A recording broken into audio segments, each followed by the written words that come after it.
Apple, one of the top performers in the Dow today and posting its best week since February. But the stock's still shedding over $300 billion in market cap since President Trump's tariffs announcement.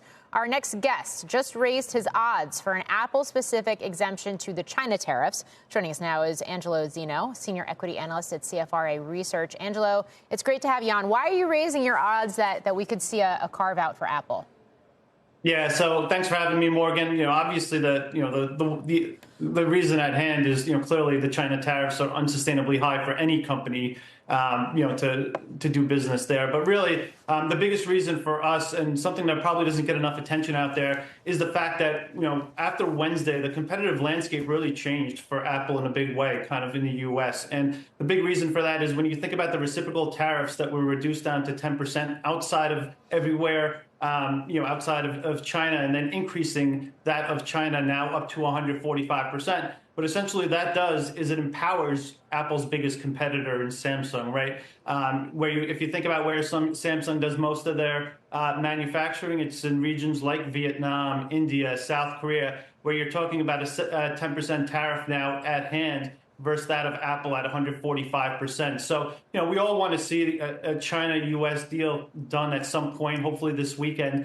But the administration is really going to have a credibility issue, we think, if they don't grant Apple an exemption at some point here sooner than later. And especially a company that is considered essentially our crown jewel and, putting $500 billion in the U.S. economy here over the next 4 years to help kind of prop the whole, made in the USA theme.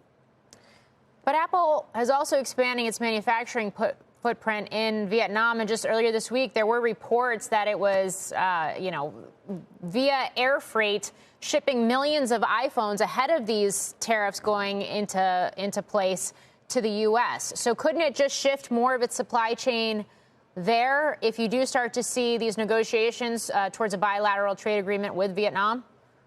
Yeah, I mean, you can. And, well, when you think about specifically on the phone side of things, I mean, their manufacturing on the iPhone side of things is in China and is in India. But, yeah, I mean, to your point, they will shift essentially any type of demand needed within the U.S. in terms of iPhone sales to India, but that's not going to be enough, right? Especially, I'd say over the next couple of months, maybe they're okay because they have built some inventory, as well as the fact that you are talking about kind of from a seasonal perspective, the trough of the cycle here, the slower months going into the ending of the iPhone 16 cycle. But as we start approaching the holiday selling season, the iPhone 17 cycle, if something isn't done at that point in time, where you're going to need that capacity in China to meet the demand in the U.S., all of a sudden you are talking about being at a competitive disadvantage relative to Samsung specifically out there.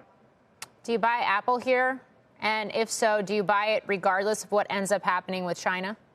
I wouldn't say regardless, but I mean, yeah, I mean, at this point in time where we're at, we do have a buy recommendation on the shares. 12-month target price is $235. From a valuation perspective, the fact that, Apple probably better than anybody can kind of, get through this situation, I think warrants a buy recommendation. Not to mention, we do think at some point in time here over the next 9 to 12 months, this is going to settle itself out. Apple, of course, does have pricing power out there where, if need be, they will increase pricing successfully and be able to look at other options like extending loan payments and what have you in the U.S. So at the end of the day, yeah, I mean, if you're a long-term investor out there, you take advantage of this pullback, we think.